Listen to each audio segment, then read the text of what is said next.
Nagutom ako guys, kaya papasok ako dito sa TNT sa Filipino food. Meron dito eh. Gusto ko kumain ng rice. Dito yung Filipino food.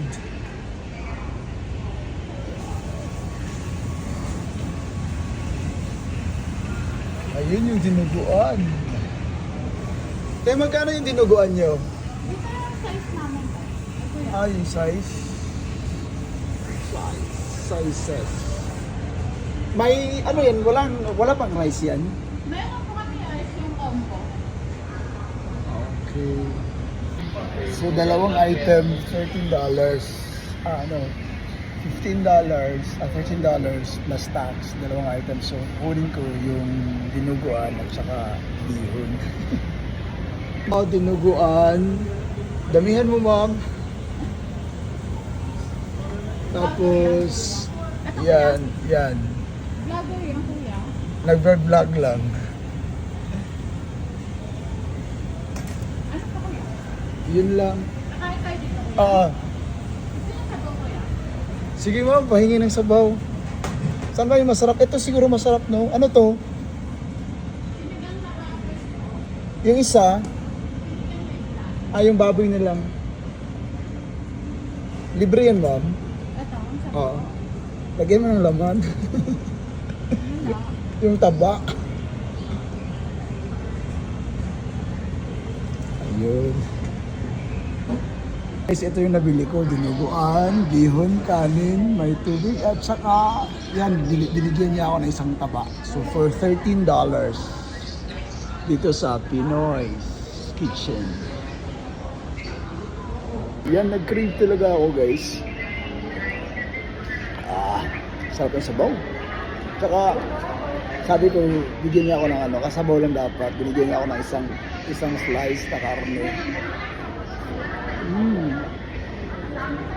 Sarap. Namiss ko talagang kumain ng rice. Siyempre, dadayt tayo eh. Pero, for the meantime, kain nga tayo ng ganito. Kain tayo. Namiss ko talaga ito.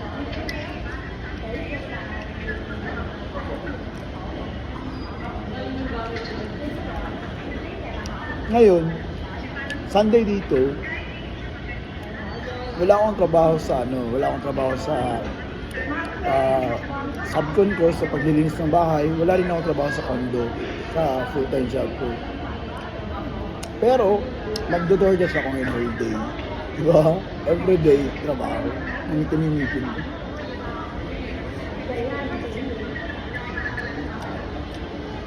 Kasi wala talaga akong time magluto.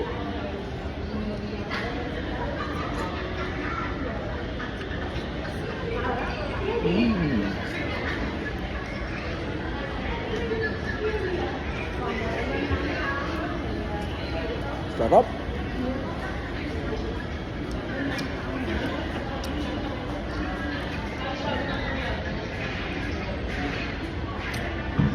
$13 na to, so parang sa Pilipinas mga 500 plus. Pero at least hindi ka nalugi kasi dalawang ulam.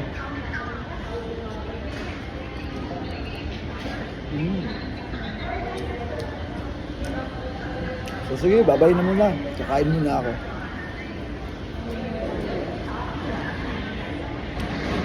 Next time.